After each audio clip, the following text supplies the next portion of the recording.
After paying for the elderly woman's groceries at the store, she whispered quietly to me, "When your husband leaves, do not touch the snow in the yard." I laughed it off, but decided to listen and did not shovel the driveway. And when I stepped out onto the porch the next morning, I was stunned by what I saw. I was standing in line at the checkout of our local grocery store, clutching my worn-out tote bag to my chest. Outside the windows, a blizzard was sweeping through the streets. December had turned out to be especially snowy this year. 58 is the age when you stop running around supermarkets looking for sales and start going to the familiar place near your house, where the clerks know you by name. Ahead of me, right at the register, a hunched-over elderly woman in a faded shawl was fumbling around. She poured loose change onto the counter from a tattered wallet, counting the coins with trembling fingers. On the belt lay the most modest of purchases: a loaf of bread, a carton of milk, 3 potatoes, and a small onion. "Ma'am, you are short," the cashier, a young woman named Candace with tired eyes, said wearily. "You are short about $1. "How can that be, baby?" the old woman muttered in confusion, sorting through the coins again. "I counted at home. I counted everything." Behind me, someone sighed in annoyance. The line was growing, and people were in a hurry to get home out of the bad weather. I looked at the shrunken figure of the old woman, at her hands red from the cold, at her cheap groceries, and something tugged inside me. How many times had I walked past someone else's grief, pretending not to notice? How many times had I turned away so as not to see someone else's need? But today, something made me step forward. "Candace, ring it up with mine," I said, handing a $20 bill over the old woman's shoulder. "I will pay for it." "Oh, honey, really? You do not have to," the old woman flustered, turning around. "I will just put something back." "Do not worry about it, ma'am," I smiled warmly. "It is nothing, not even worth mentioning." The old woman raised her eyes to me, and I involuntarily shuddered at her strange, piercing gaze. Her eyes were not old at all. They were clear, deep, as if they saw right through me, straight into my soul. The woman was small and fragile, her face furrowed with deep wrinkles, but in those eyes shone some unusual power, an ancient wisdom. "Thank you, daughter." The old woman scooped her purchases into a worn plaid bag, and her voice trembled with gratitude. "Your kindness will not be forgotten. It will come back to you." I shrugged, paying for my own groceries: chicken for a stew, vegetables, bread, a couple of cans of goods. Vernon was leaving this evening for another long-haul run for a week, maybe 10 days. I had to cook for him for the road and also stock up on everything necessary for myself while he was away. 32 years married, and all this time I had seen him off on trips, waited for his return, cooked, washed, cleaned. Life flowed in a well-worn groove, monotonous and predictable. I had already picked up my bags, intending to leave, when I felt an unexpectedly strong grip on the sleeve of my old coat. The old woman stood beside me, clutching the fabric with her wiry fingers with such force that I could not immediately pull away. "Listen to me carefully, daughter," she whispered, leaning in very close so that I could feel her breath. The old woman smelled of mothballs, dried herbs, and something else elusive and ancient. "When your husband leaves for the night, do not touch the snow in the yard. Do you hear me? No matter what he tells you, do not shovel until morning. Let the white lie untouched." "What?" I blinked in confusion, trying to understand the meaning of these strange words. "What snow?" "Do not touch the snow until morning," the old woman repeated slowly, distinctly, as if hammering every word into my consciousness. Her fingers gripped my sleeve even tighter, almost to the point of pain. "Promise me, this is very important. Your life depends on it. Believe an old woman." "Yes, okay," I agreed mechanically, freeing my arm and involuntarily stepping back. My heart beat anxiously. I felt uneasy from that intense, almost hypnotic gaze. "I will not shovel, I promise."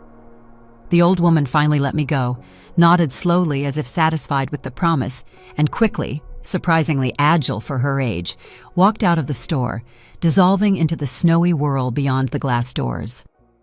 I watched her go, then shook my head, chasing away the strange sensation. The poor old woman must not be all there. I felt sorry for old folks, lonely, poor, living in their own world of fantasies and superstitions. Maybe from need and loneliness, the mind gets confused, and so she spouts nonsense about snow and husbands. Outside, I was immediately blasted by a snowy vortex. Icy flakes plastered my face. I shivered, wrapped myself deeper into my old scarf, and walked quickly to the bus stop, where a small group of chilled people had already gathered. Vernon and I lived on the outskirts of the city in a quiet suburb where the houses stood on large lots. The house had belonged to my parents, a sturdy old place with thick walls, built back in the 70s. I had been the mistress of it for many years. I had revitalized the once neglected garden, planted apple trees that now gave a harvest every summer, and cultivated flower beds, roses near the porch, peonies along the walkway. 32 years married, and for the greater part of them, almost 30 years, we had lived in this very house, which was home to me. The bus was stuffy, crowded, and smelled of wet wool. I squeezed to the window, leaned my forehead against the cold glass, and remembered the words of the strange old woman again. Do not touch the snow. What sort of eccentricity was that? Honestly. Just this morning, while hurriedly eating breakfast before heading out, Vernon had grumbled that the driveway absolutely needed to be cleared, that the drifts were piling up high, and the walkways were completely covered. He ordered me to take care of it by evening so the paths would be clear, otherwise he could not turn the car around. And here some strange, senile lady whispers weird things about some snow. A stupid coincidence, nothing more. The house met me with dark, empty windows and cold. Vernon had gone to the depot in the morning to prep the truck for the haul and had not turned up the heat. I went in, shook the snow off my boots onto the mat, took off my wet coat, walked across the cold floor to the kitchen, turned up the thermostat, put the kettle on the stove, unpacked the groceries, and neatly put everything in its place. Vegetables in the pantry, chicken in the fridge, bread in the box. Every movement was habitual, practiced over the years. The house gradually warmed up. The baseboards creaked cozily as the heat rose, and the kettle began to whistle. Vernon was supposed to return by 6 in the evening to pick up his things and food for the road. I began to cook with the same method as always. I cleaned and cut the chicken, put it on to boil for a rich broth, chopped vegetables for the salad that Vernon liked to take with him, and took out the meatloaf from the freezer, which I had prepared a week ago, especially for his trip. He preferred home-cooked food to roadside diners. He said there was nothing but chemicals and dirt there. At exactly 6 o'clock, the front door slammed, and the cold burst into the house along with Vernon. He walked in with a heavy tread, shaking snow from his jacket right onto the floor, paying no attention to the puddles. Tall, broad-shouldered, with a weathered, hard face and cold gray eyes. 59 years old, but he looked solid and strong despite a quarter of a century behind the wheel of an 18-wheeler, 25 years of roads, thousands and thousands of miles across the country. "Well, is everything ready?" he asked instead of a greeting, not even looking at his wife, walking straight into the kitchen. "Yes, Vern, I am packing it now." I had already taken out the prepared containers and began neatly arranging the cooled soup, meatloaf, salad, and cornbread. Vernon sat at the table, heavily poured himself tea from the old ceramic pot, added 3 spoons of sugar, and stayed silent, staring at his phone screen, typing something quickly, never once looking at me. I stole a glance at him, at the profile I knew down to the smallest detail. When had this begun? This alienation, this wall of ice between us, a year ago, 2, maybe 5 or 10. Before, in the early years, he would return from trips tired but happy, hug me at the threshold, tell me about the road, about the people he met, joke and laugh. And now, only silence, only irritation in every movement, in every glance, as if I were not a wife, but a tiresome servant. "Clean the snow this evening once it gets dark," Vernon threw out, not looking up from his phone. The driveway is completely buried. It might drift even more tomorrow." "Vernon, it is already almost dark. The blizzard is bad," I started, but cut myself off when I saw him raise a cold gaze to me. "I said this evening," he cut in sharply. "You are not a child. You can handle it in half an hour. I did not have time. The haul starts early tomorrow morning. The cargo is important." I pressed my lips together, continuing to silently pack the containers into the large travel bag. The old woman's words came to mind. "When your husband leaves for the night, do not touch the snow." A coincidence strange to the point of impossibility. Although, what sort of coincidence really? It is winter after all. You have to shovel snow every week, or even more often in this weather. "When exactly are you leaving?" I asked quietly. "In about an hour. The load is already packed and sealed. The paperwork is all ready and signed." Vernon finished his cooled tea in one big gulp and stood up heavily. "I'm going to take a shower, grab my things, and head out." He went upstairs to the bedroom. I remained in the kitchen alone, slowly eating the cooled soup I had made that morning. Outside the window, the wind howled, and snow fell ceaselessly in large flakes. I walked to the window, pulled back the curtain, and looked out into the yard. The single street lamp by the gate barely pierced through the thick, snowy veil, illuminating the swirling snowflakes. The path to the gate was indeed almost completely buried. The white drift reached almost to the knee. About 40 minutes later, Vernon came down, already dressed in his road clothes with his heavy duffel bag on his shoulder. I handed him the bag of food, wrapped in several layers. "Will you call when you get there?" I asked, knowing that usually he did not call, but asking out of habit anyway. "Yeah," he threw back shortly, taking the bag, and did not even look me in the eye. He did not even kiss me goodbye, as he always used to do, just gave a short nod. "Look, make sure you shovel the snow, you hear? Or it will drift up again overnight and you won't be able to get out in the morning." The door slammed with a dull thud. I heard his old pickup truck start up and roll down the snowy street. The sound of the engine gradually faded into the distance. I sat at the kitchen table, wrapping my hands around a cup of cold tea. It became quiet, empty, and somehow anxious in my soul, though I did not know why. The old woman's words surfaced in my memory again, clear and persistent. "Do not touch the snow." I shook my head, trying to chase these thoughts away. Foolishness, old folks' superstition. But something held me back from dressing warmly and going out to shovel the yard as Vernon had ordered. Fatigue crashed down all at once like a sack of sand on my shoulders. The day had been long and exhausting. My legs buzzed, my back ached from housework, and the blizzard was raging so hard that everything would just be covered again by morning anyway. What was the point of suffering now? Decided.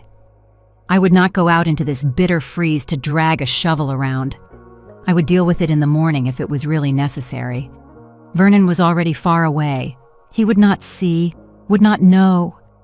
And if anything, I would blame the blizzard, say it was pointless to clean in such weather. I went upstairs to the bedroom, changed into an old warm nightgown and a soft robe, and lay down on the bed with a tattered book I had started reading a week ago, but I could not read. The letters swam before my eyes, my thoughts tangled, returning again and again to the strange meeting in the store. Who was that mysterious old woman? Why did she say exactly that about the snow, about the yard? And why did she look so persistently, so seriously, so piercingly into my eyes, as if warning of something terrible and inevitable? Outside the window, the wind continued to howl. The house creaked under strong gusts. I got up, walked to the bedroom window, and looked out. The yard was drowning in pitch darkness. Only the weak yellowish light of the single lamp by the gate snatched swirling thick snowflakes from the gloom. The path had completely disappeared under a thick white blanket. The gate, the porch, the rose bushes, everything was buried beyond recognition. A strange, anxious feeling seized me, tightening my chest, as if something absolutely had to happen this night. Something important, fateful, something that could not be brushed aside. I returned to the bed and lay down, pulling the warm blanket up to my chin. I did not want to sleep at all, despite the fatigue. I lay there, listening to the howling of the winter wind outside the window, and simply could not get rid of the growing anxiety squeezing my heart. The old clock on the nightstand ticked monotonously, showing 11 at night. Vernon was probably already far away from here, speeding along the snowy night highway, listening to the radio, drinking strong coffee from a thermos, thinking about his own things. What did he even think about lately? I wondered. We had barely spoken in recent months, years. He would come home, silently sleep off the road, eat something without looking, pack up again, and leave. We lived like complete strangers under one roof, connected only by a marriage license. When exactly had this happened? I sorted through the memories of the last years of our life together. Maybe it all started after we realized we could not have children. But that was so long ago, at the very beginning of our marriage, more than 30 years back. Back then, Vernon seemed to comfort me, said the right words, that we would live well just the two of us, that happiness was not just in children. Or maybe it was my serious illness 3 years ago, the surgery, the long, painful recovery. Vernon had become especially distant then, cold, as if I had become a burden to him, or simply tired of me, of our monotonous life, of this old house, of my aging face, of everything.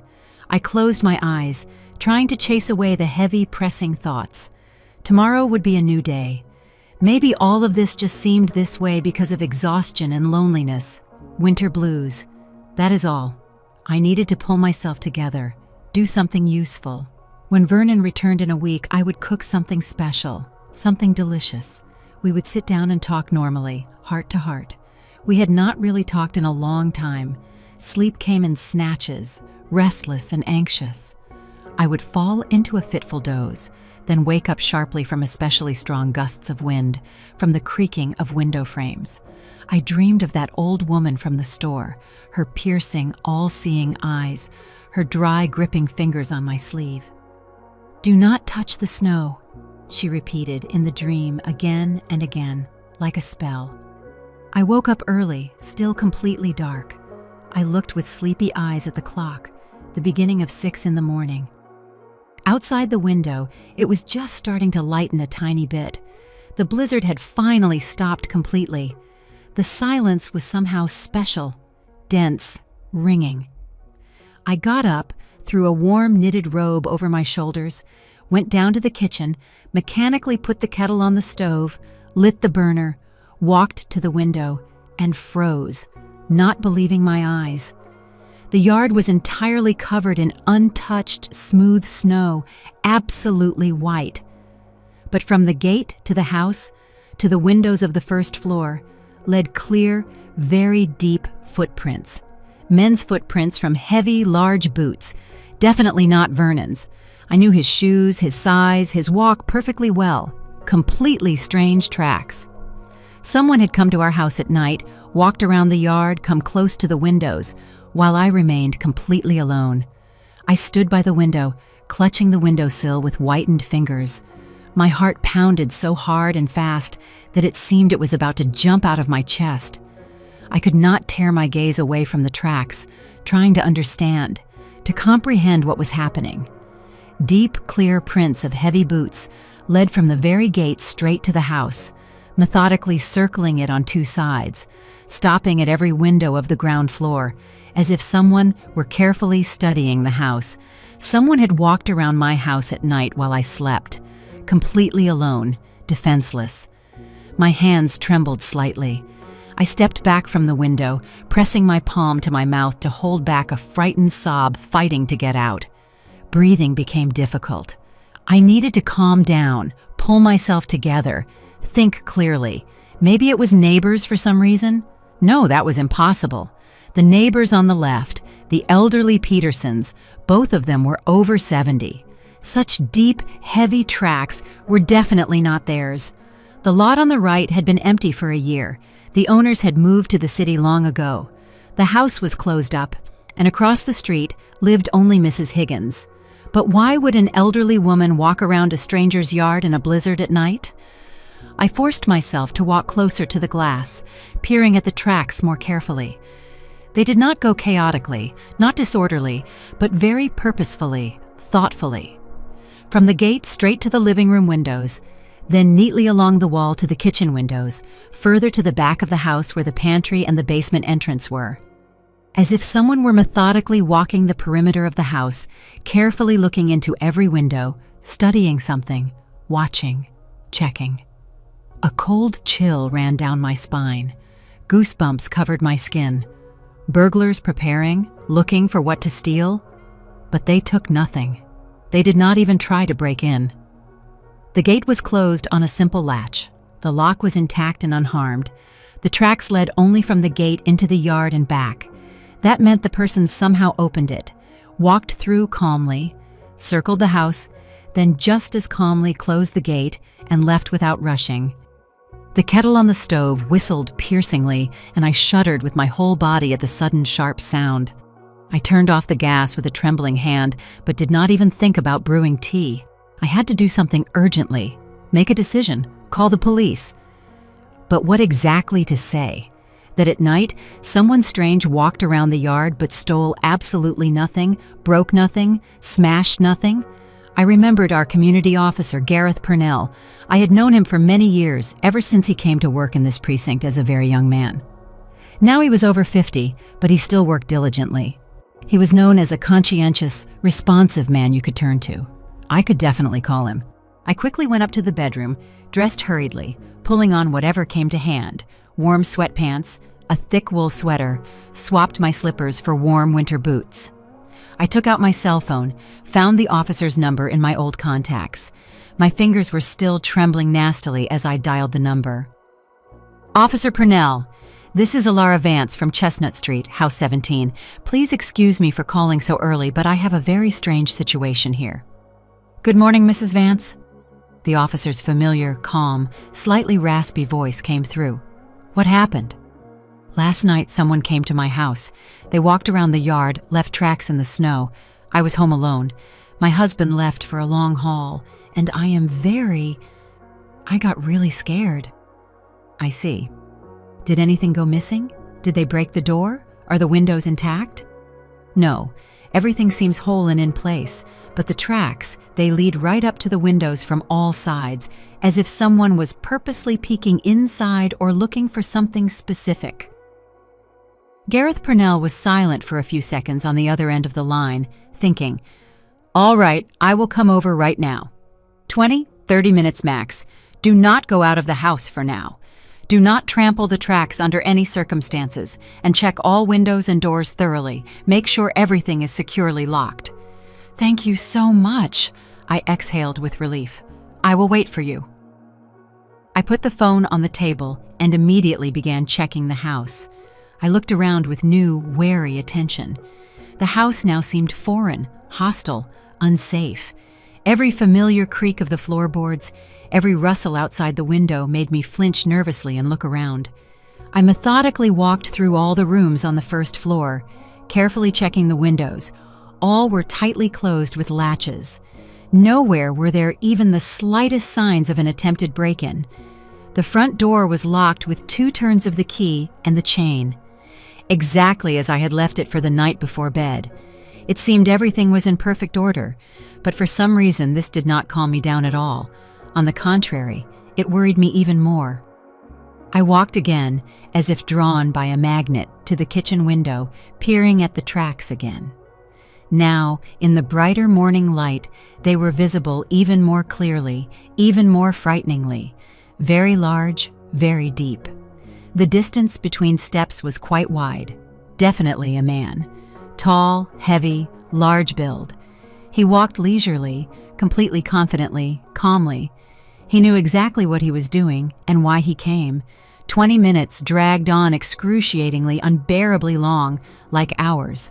I sat in the kitchen, clutching a cup of completely cold tea in my trembling hands, and literally could not take my tense gaze off the window.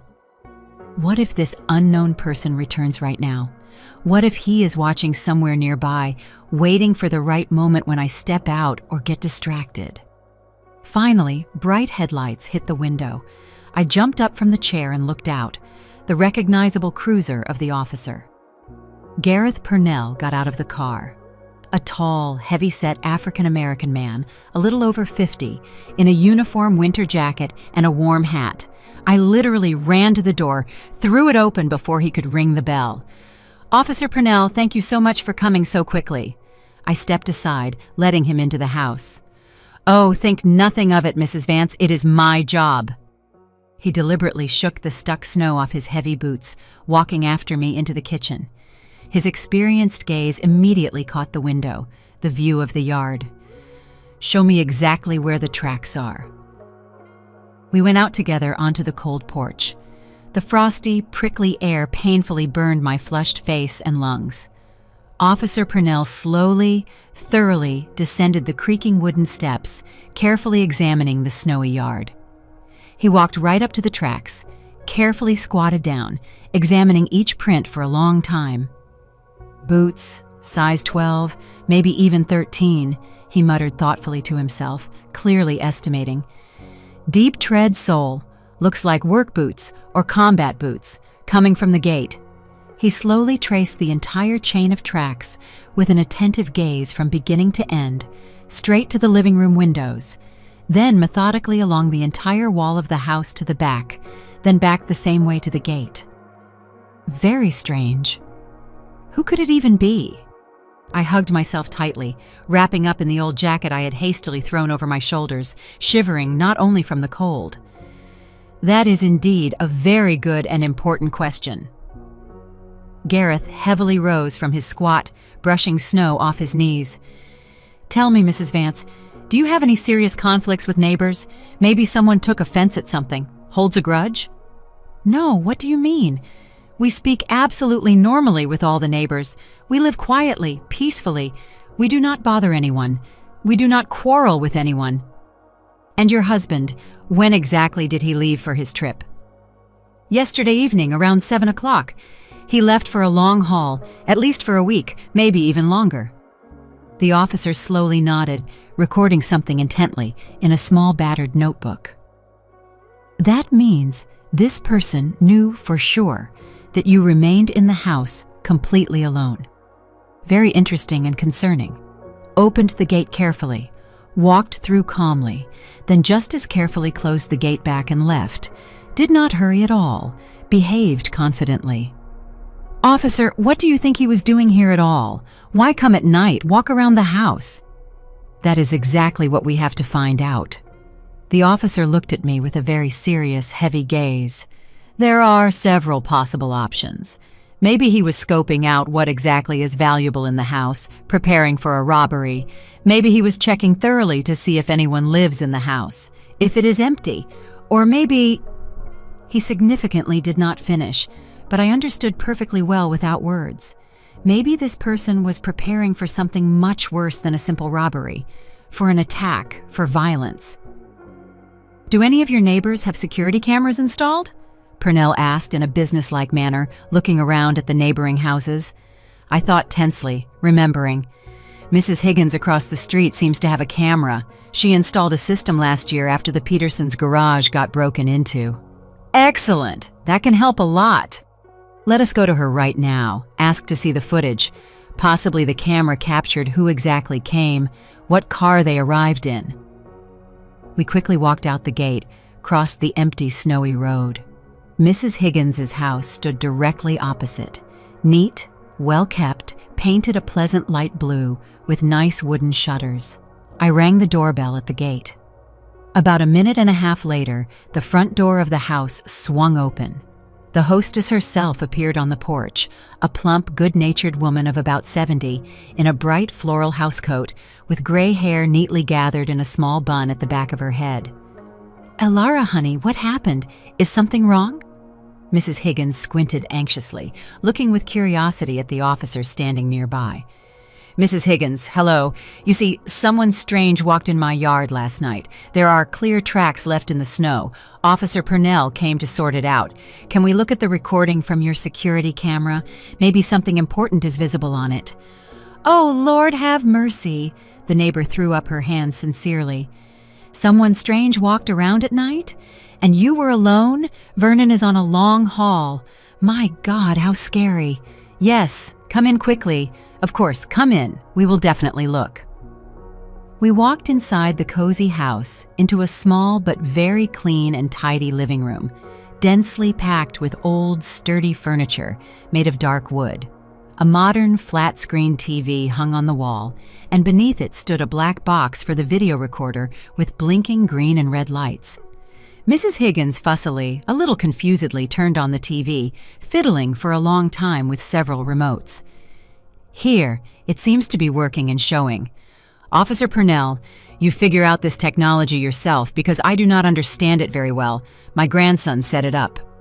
The officer silently nodded, confidently took the remote control, and began quickly rewinding the recording. I froze nearby, not tearing myself away from the screen, afraid to miss even a single thing. On the black and white grainy recording, the street in front of Mrs. Higgins' house was clearly visible, my own house opposite, the gate of my yard, part of the yard itself. You say your husband left the house around 7 in the evening, Gareth clarified, not taking his eyes off the screen. Yes, around 7, maybe a little later. He quickly rewound the recording to 8 o'clock in the evening, set playback to normal speed. The picture was not the best quality, grainy, black and white, blurred in places due to the falling snow, but on the whole, it was quite possible to distinguish what was happening. The street was completely empty, deserted, snow falling in a thick veil, visibility very poor. Time on the recording crawled slowly forward. 9 p.m., 10, 11.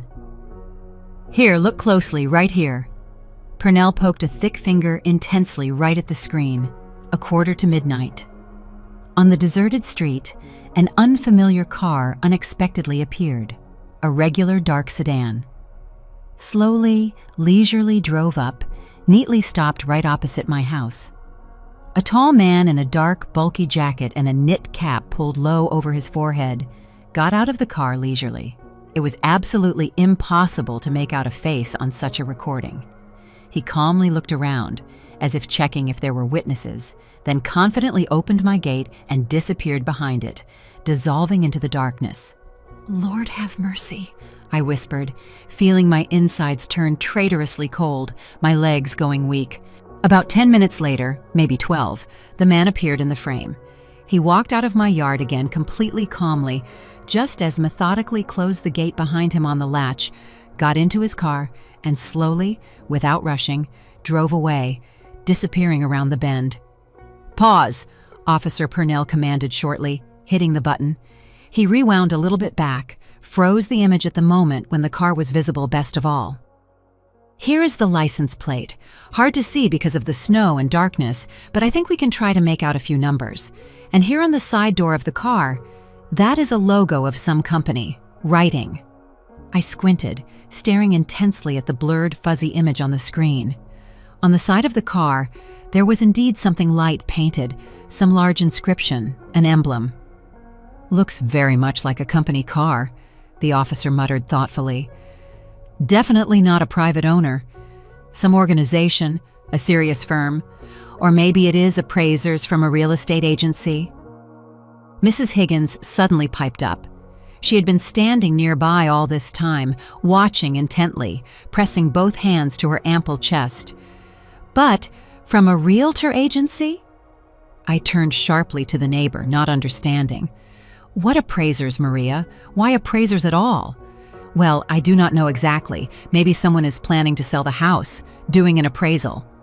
The neighbor suddenly cut herself off mid-sentence, seeing my completely whitened, frozen face. "Oh, Elara, forgive me. I am an old fool. Probably said something stupid." But Officer Purnell was already alert, like an experienced hound. "Mrs. Higgins, why did you think of a real estate agency immediately?" "Well, just an association." The neighbor hesitated, embarrassed. "Just last month, an appraiser from an agency came to me when I was looking at and buying my daughter's apartment in the city. So he also arrived late in the evening. He had no time during the day, in exactly the same company car, with a big, bright agency logo on the door. It just seemed very similar to me. The officer magnified the image of the car on the screen even more, as much as the recording quality allowed. The writing on the side door was very hard to read due to distance and darkness, blurred, but the first word could still be distinguished. It seemed to be hearth. Hearth, something else. He quickly wrote this down in his notebook. We definitely need to check all the real estate agencies in our city and county urgently, find out who exactly has such company cars with similar markings. I was silent, finding no words. One insane, simply incredible thought was spinning in my head, making me feel sick. An appraiser from a real estate agency came to inspect my house at night. But who could have called this appraiser? The house was titled strictly to me, entirely in my name. I had never given anyone any permissions, any power of attorney. I was not planning to sell anything at all. This was my only home. Mrs. Vance. Gareth Purnell gently but firmly placed a heavy hand on my shoulder. Did you by chance give anyone an official notarized power of attorney for your house, for a sale, for signing any documents, deals? No, of course not. I shook my head resolutely. I did not even think about any sale. This is my home. I have lived here my whole life. And your husband, Vernon, could he? I felt the ground go out from under my feet. I froze. Vernon, but he cannot do anything at all without my knowledge and consent. The house is fully titled strictly to me, in my name. Theoretically, he really cannot and should not, the officer agreed slowly. But in practice, unfortunately, all sorts of unpleasant situations happen. Fraud, forgery of signatures and documents. Let us definitely check the real estate agencies in all districts. If it really was an appraiser from some agency, we will definitely find out thoroughly who exactly ordered this night assessment of your house. By lunchtime, we were sitting in the office of Hearthstone Realty in the city center. Gareth Purnell had found 3 agencies with similar logos in the vehicle database, called them, and in the third one they confirmed, yes, their appraiser went out to Chestnut Street yesterday evening. The agency director, Isaac Graves, a man of about 40 in an expensive suit, met us with a feigned politeness that poorly concealed his nervousness. Please, have a seat. He pointed to the leather chairs in front of the desk. How can I help? Yesterday, your employee went to the address 17 Chestnut Street, Purnell began, taking out his badge. Appraised a house. We would like to know the details. Chestnut 17. Graves frowned, opened a folder on the desk, leafed through. Yes, correct. Order for an appraisal of a private house with a lot. What is the problem? The problem is, I leaned forward, trying to speak calmly, though my hands were shaking, that this house is mine, and I did not call anyone for an appraisal. The director raised his eyebrows. How is that? The order is filed in the owner's name. Look here. He turned the folder around, showed a document. Vance, Vernon Michael, client. Owner, Vance Ilara. There is a power of attorney from the owner. What power of attorney? My voice broke. I gave no power of attorney. Graves blinked in confusion, dug into the folder again, took out another sheet. Here, please. Power of attorney from Vance, authorized spouse to represent interests in real estate transactions. Notarized. He held out the document. I grabbed the sheet, drilling into it with my eyes. My name, passport data, address, everything was correct. At the bottom, a signature. My signature. But I had not signed this. Never. It is a forgery, I whispered, feeling the room swim before my eyes. I did not sign this. Officer Purnell took the document from me, studied it carefully. Mr. Graves, when was this power of attorney brought to you? A week ago. Vernon Vance came in person, said he wanted to sell the house, asked to conduct an appraisal. We processed everything, agreed on a site visit. He said his wife was aware, she just had no time to deal with it. Trusted him. And you did not check the authenticity of the power of attorney? The officer looked at the director with a heavy gaze. It has a notary seal, everything as required. Graves squirmed in his chair. We are not required to verify every power of attorney through the notary board. That is not our job. Show me all correspondence with the client. Purnell cut him off. Everything you have. Documents, contracts, emails. The director nodded, went into the computer. I sat staring at one spot. My head buzzed. Vernon, my husband, forged my signature, wanted to sell the house, our house, without saying a word to me. Look here. Graves turned the monitor. First contact 2 weeks ago. He emailed, asked about appraisal and sale of a house. We set up a meeting. He came, brought documents. We drew up a contract for appraisal. The appraiser went out, inspected the house. At night, I inserted dully. At 11 at night, while I was sleeping, he walked around the house, peered into windows. Well, the client requested evening time specifically, said someone is there during the day and he needed it to be unnoticed. Graves spread his hands. We do not refuse clients if the request does not break the law. And the fact that you are working with forged documents, that does not break the law? Officer Purnell slammed his palm on the table. I did not know the documents were forged. Graves went pale. I swear, everything looked legal. What happened next? The officer nodded at the monitor. After the appraisal, we compiled a report. The house was valued at $420,000. Vance agreed to this amount, asked to find a buyer. We posted a listing. When? I interrupted. This morning. And a buyer has already responded, a serious man, ready to pay cash immediately. We set up a meeting for the day after tomorrow to sign the preliminary contract. I covered my face with my hands. The day after tomorrow. 2 more days, and the house would have been sold. Her home, where she had lived for 30+ years. Where is this buyer now? Asked Officer Purnell. I do not know. He called, left a number, said the money is ready, interested in a quick deal. I see. The officer wrote down the phone number. Mr. Graves, the deal will have to be canceled. A criminal case is being opened regarding fraud and forgery of documents. But we have nothing to do with it. Graves jumped up. We worked in good faith. We were deceived. We will sort it out.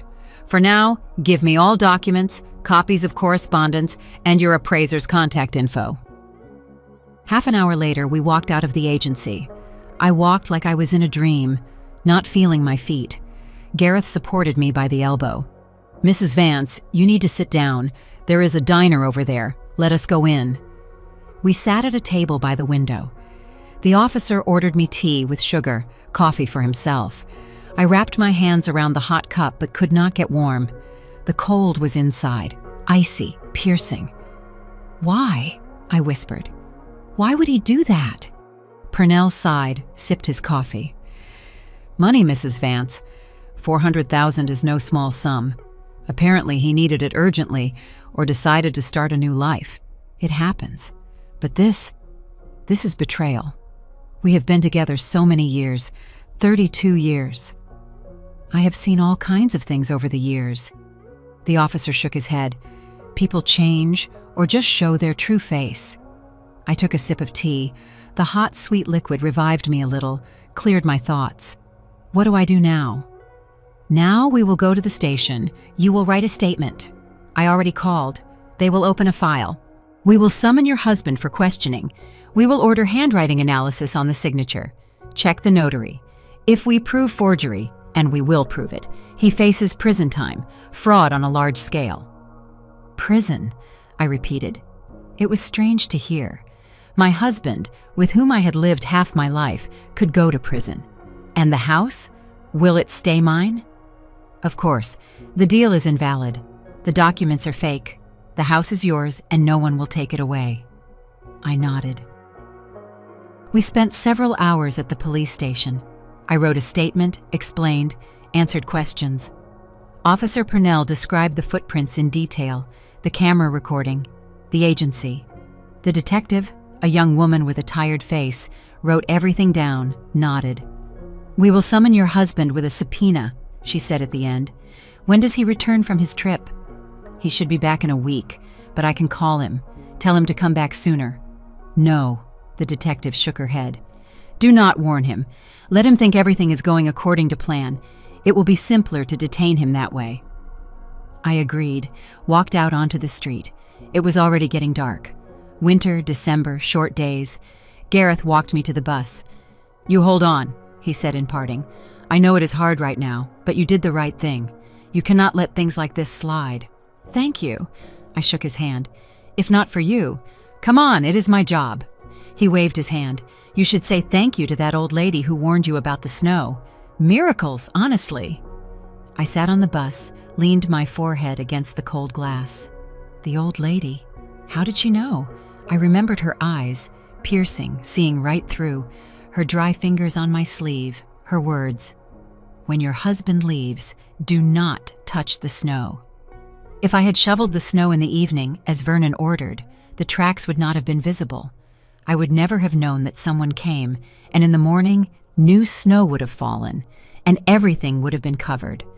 And I would have lived on, not suspecting that the house was being sold out from under me.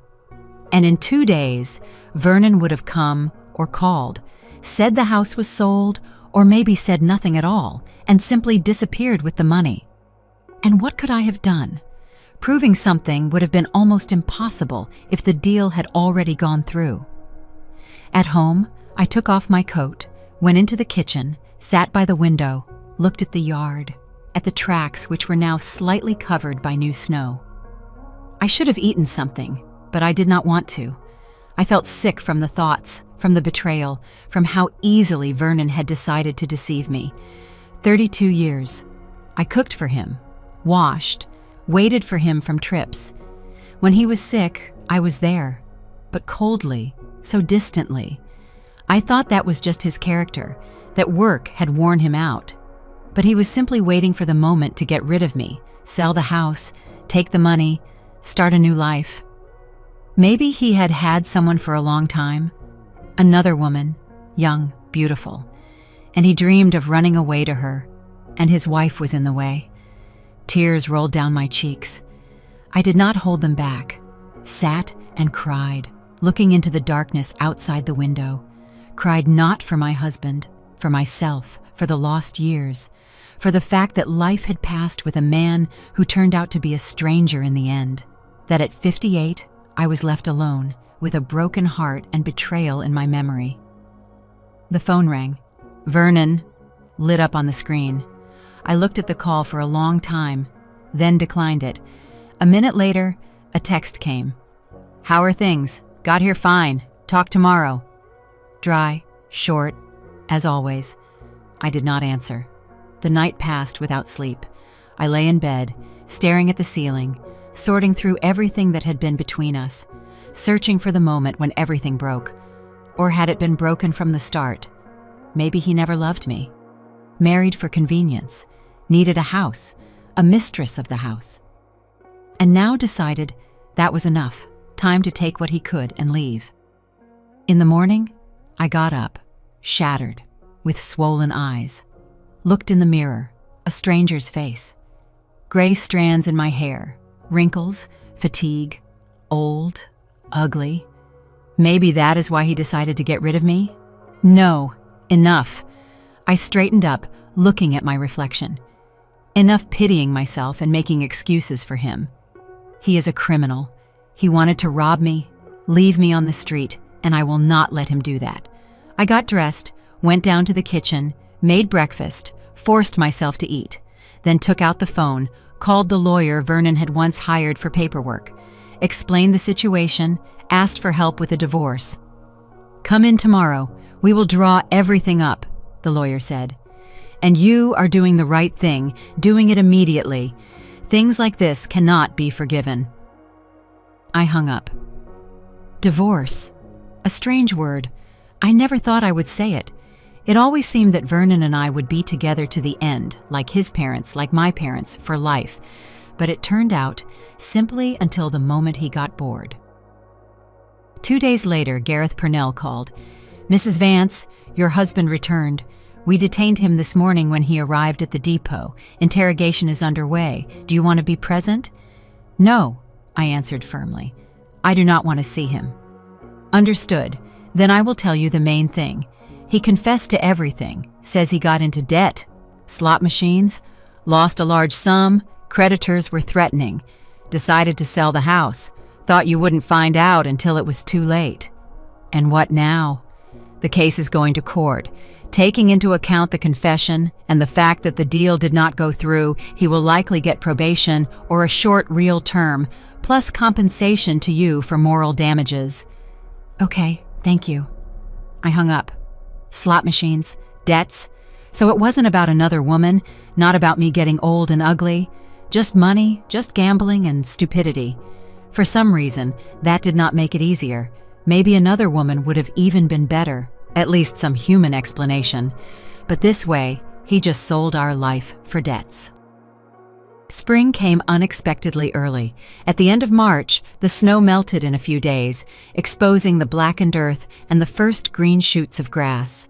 I stood by the kitchen window with a cup of coffee in my hands and looked at the yard where, once on a cold December night, a stranger's footprints had remained. Footprints that changed my whole life. The trial went quickly. Vernon got 2 years probation plus an obligation to pay me compensation in the amount of $5,000. The lawyer explained that it was difficult to get more. There were no actual damages. The deal did not go through. The house stayed with me.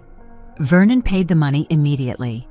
In court, he looked at the floor, not raising his eyes. He offered no apology. The divorce was finalized a month later. Vernon moved in with his brother, took his things. While I was not home, I specifically went to a friend's to avoid seeing him. When I returned, the house was empty. Half the closet gaped with empty shelves. On the wall, a light spot where his photograph had hung. I took down the other photos, put them in a box, put it away in the attic. Did not throw them out, a third of a life together after all, but I did not want to look at them anymore. The first weeks after the divorce were strange. The silence in the house was deafening. No one slammed the door, no one demanded dinner, no one grumbled. I walked through the rooms and didn't know whether to rejoice or cry. The neighbors were supportive. Mrs. Higgins came by every day with pies and news. The Petersons invited me for tea. Officer Purnell stopped by a couple of times, asked, "Is everything all right?" "You are strong, Mrs. Vance," he said once over tea. "Not every woman at your age would decide to start life over, but you are managing." "What choice do I have?" I chuckled. "Sit and pity myself? Many do just that. But you hold on. That is worth a lot." I started thinking about work. Pension was still a ways off, and what was I to live on? The compensation and savings would not last long. I did not want to sell the house. It was all that remained. I looked through ads. At my age, options were few. Sales clerk, cleaner, night watchman. Requirements were scary. Under 45. Work experience, computer skills. Where would a housewife with 30 years of tenure go? In early April, I got lucky. The local library was looking for an assistant librarian. Part-time, small salary, but close to home. I went for an interview with the director, Nina, a pleasant woman of about 60. Experience with books? No, but I read a lot. All my life, I love books. I spoke sincerely. Reading had been my escape all those years. That is enough, Nina smiled. I need a person who loves books, not just punches the clock. Come in Monday. The library turned out to be a quiet, cozy place. An old building with high ceilings, creaky parquet floors, rows of shelves, smelling of paper and comfort. I quickly got the hang of it, helped readers, shelved books, taped up covers. The work was not hard, but pleasant. Gradually I met the regulars. Grandmothers looking for romance novels, school kids with classics, young moms with fairy tales, an elderly retired military man with history books. One of the regular readers, Vivian, about 70, lingered at the counter one day. "Alara, honey, aren't you the one Maria Higgins was telling about?" "Mrs. Higgins? Yes, we are neighbors." "She told your story about the husband who wanted to sell the house. How awful." I pursed my lips. Gossip had spread through the neighborhood. "That was in winter. It is past now." "But good for you for not putting up with it." Vivian put a hand on my shoulder. "I put up with mine for 30 years. Drank, ran around, raised a hand to me. I stayed silent, raised the kids. He died of cirrhosis 10 years ago." And only after his death did I understand how one can live, freely, without fear. You still have plenty of life left, she continued. 58 is young. My friend got married at 62, happy as a schoolgirl. Do not give up. Vivian started coming by more often, introduced me to other ladies, Lucille, Tammy, Zora, all about the same age, widows or divorced. They gathered together, went to the theater, to exhibitions. Join us, Lucille offered. On Saturday, there is a retro music concert at the community center. Relive our youth. I agreed. I hadn't been anywhere in a long time. With Vernon, cultural life ended 10 years ago. He considered it a waste of time. The concert turned out to be pleasant. Songs of my youth, 70s, 80s. I listened to familiar melodies and felt something thawing inside. Nearby, my friends sang along, laughed, shared memories. After the concert, we went to a cafe, talked heart to heart. Everyone had their own difficult story. Lucille's husband left for a younger woman. Tammy's husband died at 45. Zora never married, dedicated her life to work. You know what I realized? Tammy said. Happiness is not in men, it is in us. If you have a hobby, friends, a goal, you are happy. And if all happiness is in a husband, he leaves and that is it. Life is over. Right, Zora nodded. I have been alone all my life. I live, work, go to theaters, a full life. I listened and thought that they were right. All my life I built around Vernon. His schedule, desires, moods, forgot about myself. Now I needed to remember who I was, what I loved, what I wanted. At home, I took out an old album. There I was at 20, a student at Teachers College, dreamed of becoming a teacher. Got married, children didn't happen, didn't go to work, sat at home for 30 years. But there were dreams. Wanted to draw, travel, learn French. Put it all off for later. But now, nothing was stopping me. I took a notebook, wrote, what do I want? 1, learn to draw. 2, go to the city museum. 3, learn French. 4, fix up the garden. 5, find a hobby. The list was short, but it was a start. I smiled, for the first time in months, sincerely. The next day, I signed up for drawing classes at the community center. Classes on Tuesdays and Thursdays, just on my days off. The instructor, Alice, greeted me warmly. Never too late to start, she said. The main thing is desire. The first lessons were hard. My hand wouldn't obey, lines were crooked. But I didn't give up, came home and practiced. By the end of April, I drew my first still life, apples in a vase, hung it in the kitchen and felt pride every time. In May, I decided on a trip. Took the weekend, bought a bus ticket to the state capitol, walked through museums, took photos, felt free and happy. Returning, I felt a surge of strength. Life goes on. It started anew, without deception, without coldness. One evening in early June, I was sitting on the porch with tea. It smelled of blooming lilacs. I had planted 3 bushes in the spring. Mrs. Higgins walked up to the gate. Alara, can I come in? Of course, come in. The neighbor sat nearby. Wanted to ask, remember that old lady who spoke about the snow? I shuddered. How could I forget? I remember. Why? I tried to find her. Did she help you? I asked at the store. Nobody knows her. Candace says she was there one time, never saw her again. Strange, I thought. I thought about her too. Maybe it was a guardian angel? Mrs. Higgins lowered her voice. How did she know about the snow? I chuckled. I do not know. Maybe intuition or life experience, or maybe fate. The neighbor sighed. You paid for her groceries, did a good deed, so she paid you back. Fair. I was silent, looking at the sunset. Maybe so. Good begets good. I helped the old woman. She helped me.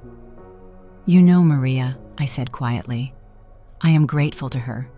If not for her, I would have lived on, not knowing the truth. It hurt. It was insulting. But I broke free from the lies, from the cold, and now I live for real. The first time in many years. Mrs. Higgins hugged me. You did good, Alara. You didn't break. Many would have gone into depression, but you got up and kept going. Proud of you. We sat until it got dark. Then the neighbor left and I remained. Looked at the stars, listened to the silence, thought about how life is unpredictable. Never know what will be tomorrow, but that is not scary. I remembered the old woman's words, "Do not touch the snow." Such a simple phrase, and how it changed everything. I mentally thanked that unknown woman. Thank you for the truth. Thank you for the salvation. Thank you for the chance to start over. And in the morning, I woke up with new plans. Sign up for French, plant a flower bed, live on. Life continued. New, my own, real. And I was ready for it. If you liked my story and want to hear more, go ahead and subscribe to my channel. If you'd like to support me, you can do it through Super Thanks. It would mean a lot. In the comments, tell me which city you're watching from and what time it is, so I can see how far my story reaches. I've added 2 more life stories on the screen just for you. Click one now, and let's keep spending time together. Much love. See you soon.